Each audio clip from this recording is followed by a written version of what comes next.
Coucou à tous, j'espère que vous allez bien. Alors, nouvelle petite formule sur la chaîne. J'ai décidé de faire des bulles astrales, un petit peu au rythme des planètes, chaque semaine. C'est-à-dire que voilà, donc je vais vous faire là les énergies de la semaine du 19 au 25 août, au rythme des planètes. Alors, donc, pour cette bulle astrale de cette semaine, donc en début de semaine, on a la Lune qui va former un trigone à Jupiter et à Mercure. Elle sera aussi tout près de l'astéroïde Chiron. Alors déjà, ça va rendre en début de semaine la communication plus facile et notamment la possibilité de faire et ressentir en fait des projets en trigone à Jupiter. Là, vous allez peut-être vraiment ressentir l'envie et des projets au fond de vous qui vont vraiment ressortir, qui vous tiennent à cœur, et là la possibilité vraiment de les ressentir à l'intérieur de vous. Alors en conjonction à Chiron, c'est aussi la possibilité de guérison au niveau émotionnel. D'autant plus que le carré de Mercure à Uranus se dissout. On l'a vécu juste avant et c'est vrai que ça laisse quand même la place à plus d'apaisement dans votre façon de communiquer. Et ces derniers temps, c'était pas si facile que ça, il faut bien le reconnaître, n'est-ce pas? Alors, Mars quitte le Lion et rentre en Vierge. Donc déjà, ça va rendre quand même les énergies un petit peu moins explosives, un petit peu moins tumultueuses, un petit peu moins fougueuses. Et c'est tant mieux, on va dire ça comme ça.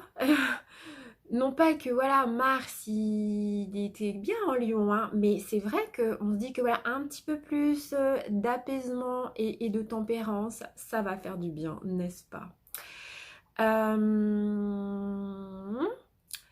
L'action devient concrète avec Mars en Vierge. On est bien sûr toujours dans l'épuration du karma, hein, avec toute cette amas planétaire là de Saturne, Pluton, nœud sud en Capricorne. On est toujours là-dedans, on ne revient pas là-dessus. On est toujours aussi dans le carré de Jupiter à Neptune, on ne revient pas là-dessus non plus. Voilà, je vous parle vraiment des énergies au rythme des planètes plus rapides, et notamment la Lune. Alors, toutes ces planètes-là en Capricorne, à un moment donné, en début de semaine, elles vont former un carré à la Lune. Alors, c'est vrai que voilà, notre émotionnel, il va peut-être encore être un petit peu mis à mal.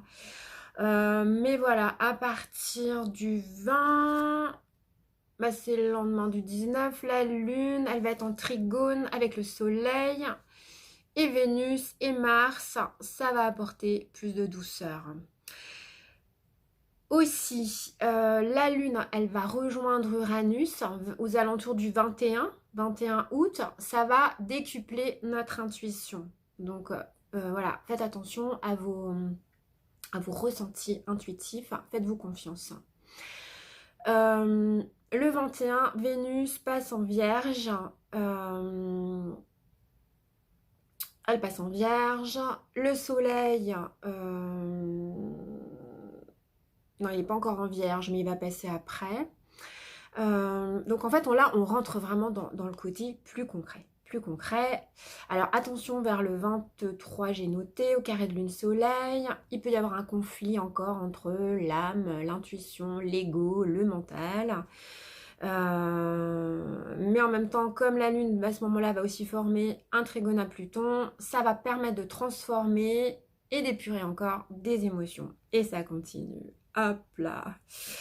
Mercure, lui, formera aussi un trigone à Jupiter pour plus d'épanouissement dans vos relations ou dans votre relation amoureuse, rendant la communication plus harmonieuse. Ça va donner un nouvel essor, une nouvelle expansion à la communication. Et un truc pas des moindres, c'est que le 24, Vénus rejoint Mars en Vierge, avec le Soleil qui rentre aussi en Vierge. Et là, alléluia, plus d'amour, plus d'harmonie, plus de possibilités d'union stable. Voilà, ça souffle, c'est plus tranquille. Harmoniser le féminin et le masculin sacré en vous, à l'extérieur, et ancrer la stabilité de votre couple dans le quotidien. En plus, cet amas planétaire là, Vénus, Mars, Soleil, sont en trigone à Jupiter. Ça favorise vraiment les projets de couple. On a le soutien d'Uranus qui favorise les changements avec le trigone à Uranus, les nouveautés. Alors, encore attention, attention aux états d'âme, parce qu'il y aura encore un carré à cette triple conjonction à la Lune. Mais bon, la Lune avance très vite, donc ce pas des états d'âme qui vont durer, mais on peut en avoir. Au cours de la semaine aussi, nous avons l'astéroïde Amor qui rejoint le nœud nord. Et là, je peux dire aussi Alléluia, encore une fois, puisque voilà, pour tendre vers plus d'amour inconditionnel.